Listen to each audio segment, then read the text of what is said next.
এবার গণভবনে গোপনে পদত্যাগ করল সেনাপ্রধান। জাতিসংঘের চাপে দিশেহারা প্রধানমন্ত্রী শেখ হাসিনা। অন্যদিকে সেনাপ্রধানের নামে মিথ্যা প্রচার, কঠিন বিপদে সেনাবাহিনী। সেনাপ্রধান পদত্যাগ করেছেন এমন একটা নিউজ এই মুহূর্তে সোশ্যাল মিডিয়াতে ভাইরাল। আবার আরেকদিকে আরেকটা নিউজ আসছে যে দ্য মিরর এশিয়া, তারা বলছে যে আজকে সন্ধ্যায় ঊর্ধ্বতন সেনা কর্মকর্তাদের সাথে এক বিশেষ বৈঠক করেছেন প্রধানমন্ত্রী। মানুষদেরকে যে চালাচ্ছে সেটির বিষয়ে তারা ওয়াকিফাল রয়েছে এবং এই বিষয়ে কার্যক্রম শুরু হয়েছে বলে আমরা জানতে পেরেছি। এখন দেখার বিষয় সেটি কতদূর গড়ায়। দর্শক, দেশ প্রবাস দূরে কিংবা কাছে বসে যারা আমাদের দেখছেন সবাইকে একটু ভিন্নভাবে দৃষ্টি আকর্ষণ করছি আজকের এই গুরুত্বপূর্ণ সংবাদটি শেষ পর্যন্ত দেখে যাওয়ার জন্য এবং একটি লাইক দেওয়ার জন্য। দর্শক, এবার জানিয়ে দেওয়া আপনাদের বিস্তারিত সংবাদগুলো। বাংলাদেশে নতুন নিয়োগ পাওয়া সেনাপ্রধান, তিনাকে নিয়ে ধোঁয়াশার চিহ্ন সৃষ্টি হয়েছে বাংলাদেশে। কয়েকটি সংবাদ মাধ্যমে প্রচার হয়েছে পদত্যাগ করেছে নতুন সেনাপ্রধান। এই সংবাদ বিভিন্ন মাধ্যমে ছড়িয়ে পড়ায় কঠিন বিপদে পড়েছে সেনাবাহিনী প্রধান। আসলে কি হয়েছে দর্শক, আমরা নাইম ভাইয়ের মাধ্যমে জানবো। তিনি একটি খুবই গুরুত্বপূর্ণ সংবাদ আপনাদের জন্য পাঠিয়েছেন। পাশাপাশি এবার জাতিসংঘ থেকে সতর্ক করল প্রধানমন্ত্রী শেখ হাসিনাকে। জানিয়েছে জাতিসংঘের নিয়োগ পাওয়া সাংবাদিক মুশফিক ফজল আনসারি কোটা সংস্কার আন্দোলন নিয়ে আন্তর্জাতিক চাপে দিশেহারা হয়ে পড়েছে সরকার। দর্শক, সেনাপ্রধানকে নিয়ে যে ধোঁয়াশার চিহ্ন সেটা আমরা শুরুতেই দেখে আসি নাইম ভাইয়ের মুখ থেকে, যে সেনাপ্রধান কেন বিপদে পড়েছেন, তিনাকে নিয়ে কি সংবাদ প্রচার হয়েছে। তো দর্শক, চলুন আমরা বিস্তারিত জেনে আসি, আশা করি সঙ্গেই থাকবেন। সেনাপ্রধান পদত্যাগ করেছেন এমন একটা নিউজ এই মুহূর্তে সোশ্যাল মিডিয়াতে ভাইরাল। আবার আরেকদিকে আরেকটা নিউজ আসছে যে দ্য মিরর এশিয়া, তারা বলছে যে আজকে সন্ধ্যায় ঊর্ধ্বতন সেনা কর্মকর্তাদের সাথে এক বিশেষ বৈঠক করেছেন প্রধানমন্ত্রী। তো খবরগুলো আসলে কতটুকু সত্য কতটুকু মিথ্যা, প্রথম খবরটা যেটা সেনাপ্রধানের পদত্যাগ, এটা আসলে পাগলও বিশ্বাস করবে না। কারণ বাংলাদেশ এমন দেশ না যেখানে মানে কোনো রকম দায়বদ্ধতার কারণে কোনো এমপি, উপজেলা চেয়ারম্যান অথবা সেনাপ্রধান, পুলিশের অফিসার পদত্যাগ করতে জীবনে দেখি নাই। শেষ রক্ত থাকা পর্যন্ত লড়াই করে যাবে, তার মানে এই খবরটা ভুয়া। তবে দ্য মিরর এশিয়া তারা দাবি করছে সন্ধ্যায় আজকে প্রধানমন্ত্রী আর্মিদের ঊর্ধ্বতন যে কর্মকর্তা আছেন তাদের সাথে বৈঠক করেছেন। হতে পারে যে ছবিগুলা সোশ্যাল মিডিয়াতে এই মুহূর্তে ভাইরাল হচ্ছে, বিশেষ করে সেনাবাহিনীর জুনিয়র অফিসারদের যে চিঠিটা এই মুহূর্তে ভাইরাল, সেটা নিয়ে স্বাভাবিক সরকারের জায়গা থেকে সরকার শঙ্কা করবেই, ঊর্ধ্বতন কর্মকর্তাদের ডাকাবেই, বিষয়গুলো নিয়ে নানান আলোচনা হতেই পারে। উদ্ভূত পরিস্থিতিকে কন্ট্রোলের জন্য বা এই পরিস্থিতি নিয়ে আলোচনার জন্য ঊর্ধ্বতন সেনা কর্মকর্তাদের সাথে গণভবনে প্রধানমন্ত্রী শেখ হাসিনা তিনি মিটিং করেছেন বা সেখানে তারা একসাথে যে কোনো কিছু হয়েছে, এটাই বলা হচ্ছে দ্য মিরর এশিয়া। দেখেন, আমরা যখন মূলধারার খবর পাচ্ছি না, আমরা কিন্তু অনলাইন প্ল্যাটফর্মে যে খবরগুলো আসছে সেগুলোই দিচ্ছি, তবে এগুলা কত পার্সেন্ট শতভাগ অথেন্টিক এটা কিন্তু আমরা বলতে পারবো না। বাট খবরগুলো এখন এগুলারই মোটামুটি মানুষ বিশ্বাস করছে। আজকে সেনা টহলে কারফিউ ভঙ্গ করে আন্দোলনকারীদের ঢাকাসহ বিভিন্ন স্থানে বিক্ষোভ করতে দেখা গেছে। ইভেন কিছু কিছু জায়গায় সেনাবাহিনীর গাড়িকেও নাকি ফিরিয়ে দিয়েছে আন্দোলনকারীরা। কিন্তু সেনাবাহিনী আসলে জনগণের সাথে মারমুখী ভূমিকায় কোথাও অবতীর্ণ হয়নি। কিন্তু আজকে সারা দেশ জুড়ে পুলিশের সাথে, র্যাবের সাথে, ডিবির সাথে, বিজিবির সাথে বিভিন্ন জায়গায় সংঘর্ষ ঘটেছে।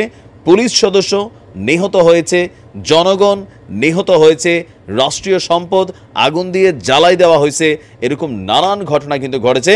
তবে সেনাবাহিনীর ইস্যুটা ছিল আলাদা। এই অবস্থায় প্রধানমন্ত্রী ঊর্ধ্বতন সেনা কর্মকর্তাদের গণভবনে ডেকেছে। দ্য মিরর এশিয়া দাবি করছে ঊর্ধ্বতন কর্মকর্তা ছাড়া সব জিওসি যারা আছেন তাদেরকেও গণভবনে ডাকা হয়েছে। শনিবার আজকে পরিস্থিতি সরকারের নিয়ন্ত্রণে ছিল না। আপনার বলা হচ্ছে যে বিক্ষোভকারীদের হামলায় একাধিক পুলিশ সদস্য নিহত হয়েছে। হামলায় নিহত হয়েছে গাজীপুরের সাবেক মেয়র জাহাঙ্গীরের পিএস। থানায় হামলা হচ্ছে, আগুন দিচ্ছে জনতা। পুরনো ঢাকায় আওয়ামী লীগ নেতা হাজী সেলিমের বাড়িতেও আগুন দেওয়ার তথ্য পাওয়া গেছে। আওয়ামী লীগ নেতা জাহাঙ্গীর নানক এবং বাহাউদ্দিন নাসিরের বাসায়ও বিক্ষুব্ধরা জনতার হামলার ঘটনা ঘটেছে বলে জানা গিয়েছে। তবে কেউ কেউ বলছেন এই ঘটনাগুলো যারা করছে, রাষ্ট্রীয় সম্পদে আগুন দেওয়া বা আওয়ামী লীগের নেতাদেরকে টার্গেট করে হামলা করা তাদের বাসাবাড়ি বা প্রতিষ্ঠানে, এইটা আসলে সাধারণ ছাত্রদের কাজ না।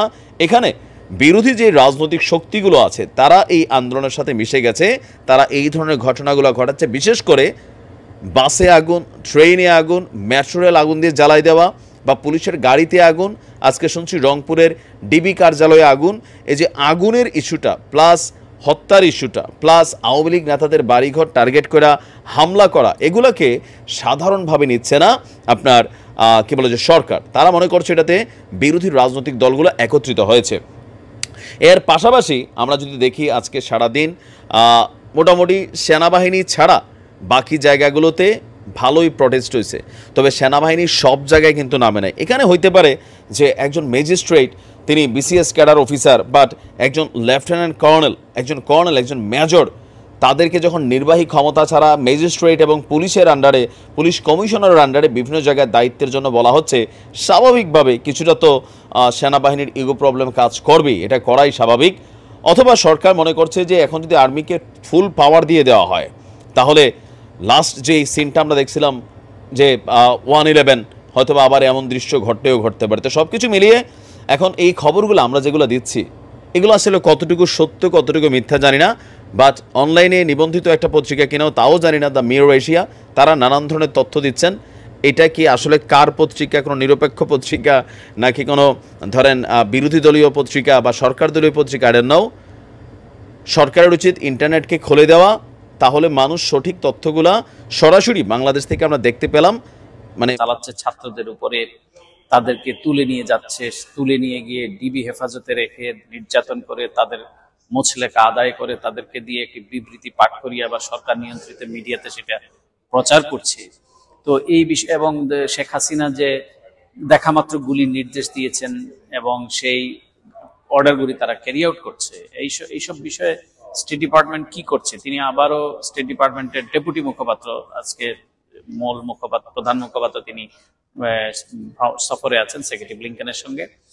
তো তিনি বলেছেন যে তারা তাদের আনওয়েভারিং সাপোর্ট, তাদের নিরঙ্কুশ সাপোর্ট তারা ফ্রিডম অফ অ্যাসেম্বলি, এই ছাত্রদের যে সভা, মুক্ত সভা সমাবেশের প্রতি তারা সমর্থন জ্ঞাপন করেছেন এবং তারা অনতিবিলম্বে সব ধরনের টেলিকমিউনিকেশন এবং নেটওয়ার্ক তারা খুলে দেওয়ার তারা জন্য বলেছেন বাংলাদেশ কর্তৃপক্ষকে, এবং তারা তাদের যে অবস্থান সেটি তারা পুনর্ব্যক্ত করেছেন এই এবং তারা এই বিষয়গুলোকে তারা গুরুত্বের সঙ্গে নিচ্ছেন। আমার আগে আরেকটি প্রশ্ন ছিল যে কংগ্রেসম্যান লয়েড ডজেট, তিনি একটি অনেক, আমি জানতে চেয়েছি এখানকার অনেক কংগ্রেসম্যান এবং সিনেটর তারা বাংলাদেশের এই নৃশংসতার প্রতি নিন্দা জানিয়েছেন এবং ছাত্রদের আন্দোলনের প্রতি অনেকে সংহতি প্রকাশ করেছেন, তাদের যে যৌক্তিক দাবির প্রতি এবং তাদের যে এবং বাংলাদেশের যে গণতন্ত্রহীনতা, বিচারহীনতা, যে দুর্নীতি, সেসব বিষয়ে উল্লেখ করে অনেকেই তারা এই মেজরিটি লিডার থেকে শুরু করে অনেক কংগ্রেসম্যান জিম ম্যাকগাভার্ন, কংগ্রেসম্যান বিল কেরিং,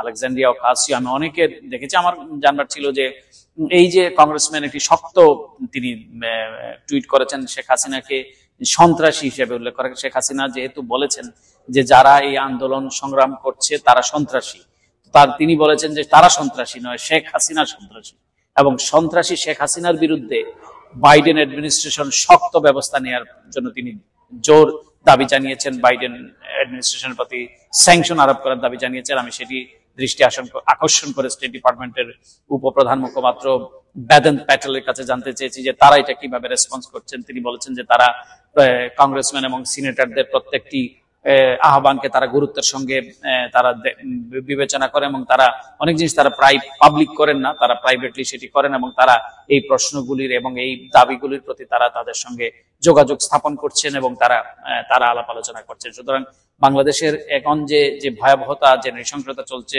আপনারা দেখেছেন সাম্প্রতিক কালে সকল ধরনের আন্তর্জাতিক সংবাদ মাধ্যম প্রতিদিনই বাংলাদেশ প্রসঙ্গে এই নৃশংসতা, কারণ বাংলাদেশে কন্ট্রোল মিডিয়া সেটি করে না এবং করতে পারে না, সেই জন্য বাংলাদেশের এই মিডিয়াগুলো তারা প্রকাশ করেছে এবং new York Times, guardian, CNN, BBC সকলেই কিন্তু বাংলাদেশের এই নৃশংসতার চিত্র তুলে ধরেছে। বাংলাদেশে কেউই নিরাপদ নয়, বাবার কোলে শিশুটিও নিরাপদ নয়। আমরা দেখেছি যাত্রাবাড়িতে একটি শিশু 6 বছরের, বাবা গুলাগুলির শব্দ শুনে তার ছেলেটিকে কোলে নিয়েছিল, কিন্তু কোলের মধ্যে এই শেখ হাসিনা বাহিনীর দ্বারা গুলিবিদ্ধ হয়ে সে নিহত হয়েছে। এরকম অসংখ্য শিশু, প্রায় 9 জনের নাম আমরা জানতে পেরেছি, আহাদ, সামিরা, তাহমিদ, অনেকে এরা শিশু বাচ্চা, তারা ঘটনার শিকার এবং তাদের বাড়িতে ঢুকে তাদেরকে গুলি করা হয়েছে। অসংখ্য ছাত্রদেরকে চিরুনি অভিযান চালিয়ে তাদেরকে আটক করা হচ্ছে এবং তাদেরকে ঘোষণা দেওয়া হচ্ছে না যে তারা আটক আছেন অথবা নাই, তাদেরকে গুম করে ফেলা হচ্ছে। Go ahead. Thank you, Vedant. How do you view the role of Bangladeshi law enforcement agencies in running a witch hunt against innocent young people, shooting them under shoot on sight orders by the ruling Prime Minister Hasina, and forcing key student organizers to give statements after being tortured while in custody, which are then circulated by the controlled media, especially when they shows visible torture marks? And I have one follow-up. So, as it relates to Bangladesh, both in public and private, we continue to call for a lasting and peaceful resolution to the current situation, and we reiterate our unwavering support for the freedom of peaceful assembly. We're aware of some restoration of telecommunications across Bangladesh, but we are calling for a full and undisrupted public access to internet and social media services. This will enable people in Bangladesh, including our very own American citizens, to be able to access critical information.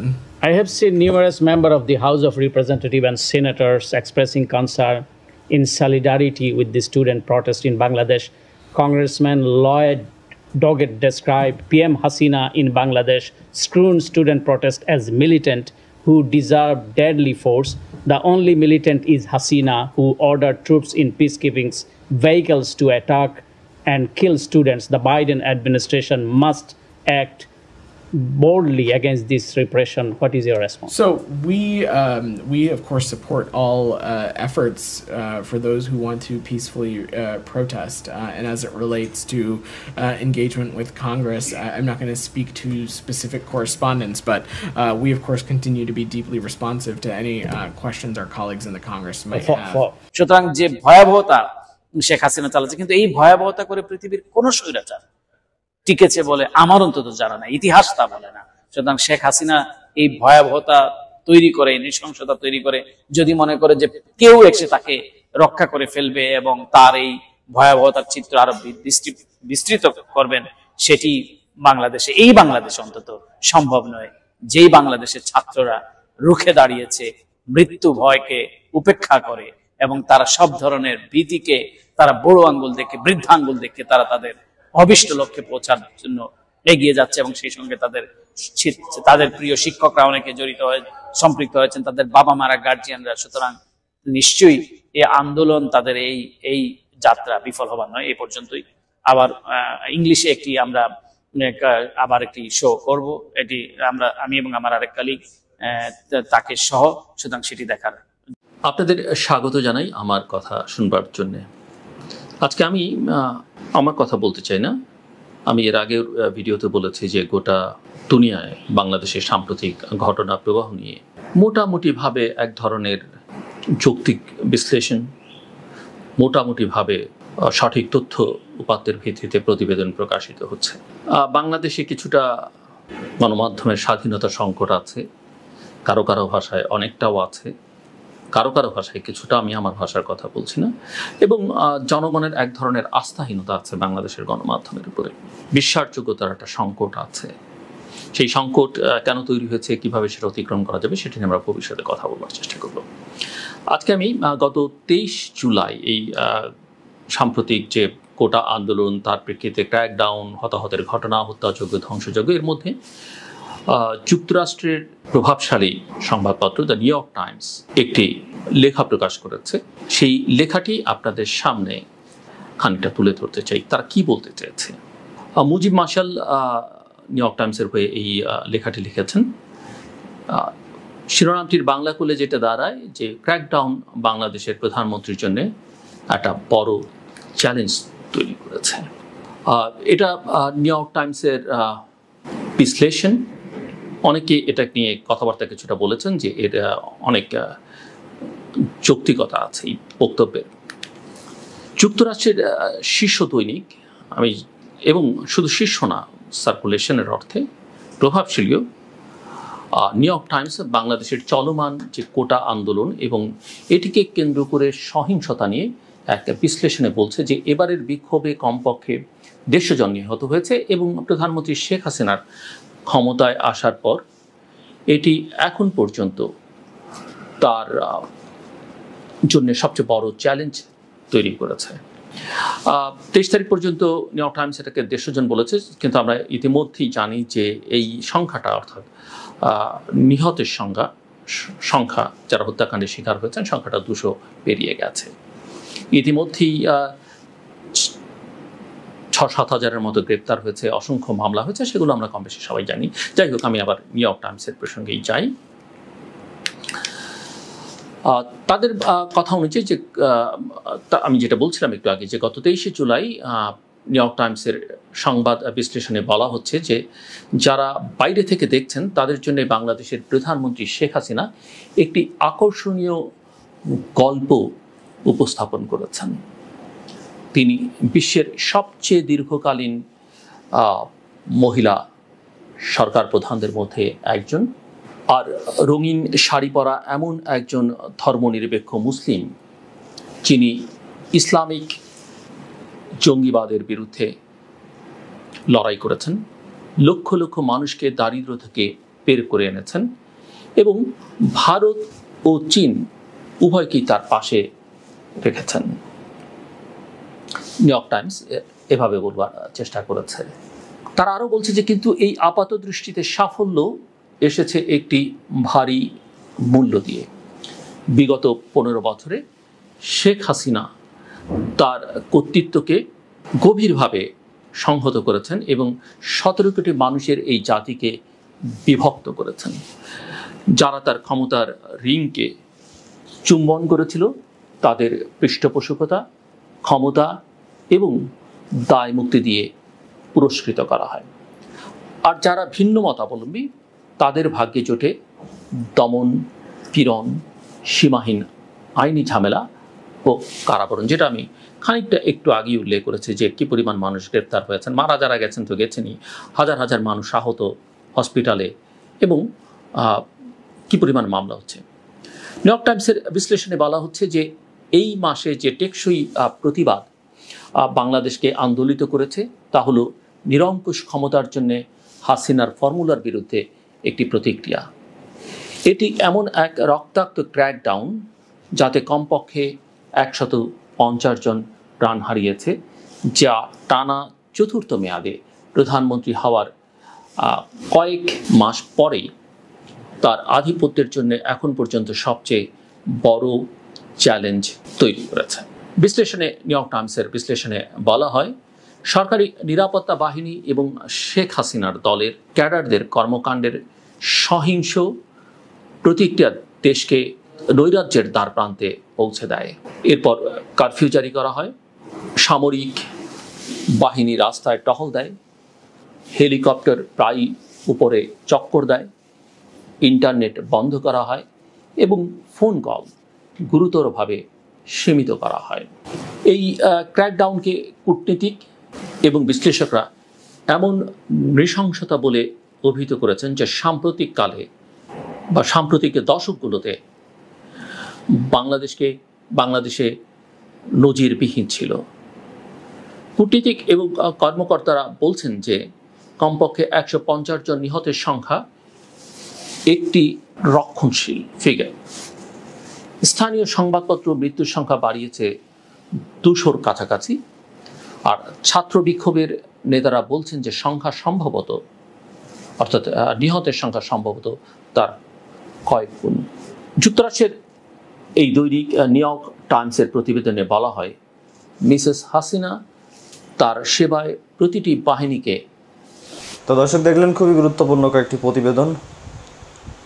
জাতিসংঘের সাংবাদিক মুশফিক ফজল আনসারী তিনি বলেছেন, বাংলাদেশে যে অপরাধগুলো রীতিমতো হচ্ছে কিংবা এই গত কয়েকদিনে হয়েছে তা সম্পূর্ণভাবে প্রমাণিত হয়েছে, তার বিষয়ে জাতিসংঘ কয়েকের ভিতরেই তারা ব্যবস্থা নেবে প্রধানমন্ত্রী শেখ হাসিনার জন্য। দর্শক, আপনারা কি মনে করেন, প্রধানমন্ত্রীকে শাস্তি দিলে আপনি খুশি হন? অবশ্যই জানাবেন, কারণ আপনার মতামতটা আমাদের কাছে খুবই গুরুত্বপূর্ণ। আর আপনি যদি খুশি না হন সেটাও জানাবেন। পাশাপাশি শুরুতে দেখছিলেন নাঈম ভাইয়ের মুখ থেকে খুবই গুরুত্বপূর্ণ প্রতিবেদন যে রীতিমতো সেনাবাহিনী প্রধানকে নিয়ে কয়েকটা ভুয়া নিউজ প্রচার হয়েছে কয়েকটা গণমাধ্যম কিংবা কয়েকটা ফেসবুকে। সেখান থেকে কিন্তু বিপদটা শুরু হয়েছিল। মোটামুটি এই নিয়ে সারা বাংলাদেশে তোলপাড় শুরু হয়ে গেছে। দর্শক, নতুন নিয়োগ পাওয়া সেনাপ্রধান ওয়াকারুজ্জামান সাহেব তেনাকে নিয়ে যে ঘটনা হয়েছে সেটা সম্পূর্ণ মিথ্যা কথা। এ বিষয়ে আপনারা বিভ্রান্ত হবেন না এবং ভিডিওটি শেয়ার করুন, অন্যকে দেখার সুযোগ করে দিবেন। সেনাবাহিনী আমাদের কাছে একটা আস্থার পাত্র ছিল, এখনও আছে। তো তিনাদের নিয়ে ভুয়া নিউজ ছাড়া আপনারা বন্ধ করুন। তো ভিডিওটি জনস্বার্থে শেয়ার করে দিবেন এবং পরবর্তী আপডেট জানতে চ্যানেলটি সাবস্ক্রাইব করে রাখবেন। ধন্যবাদ।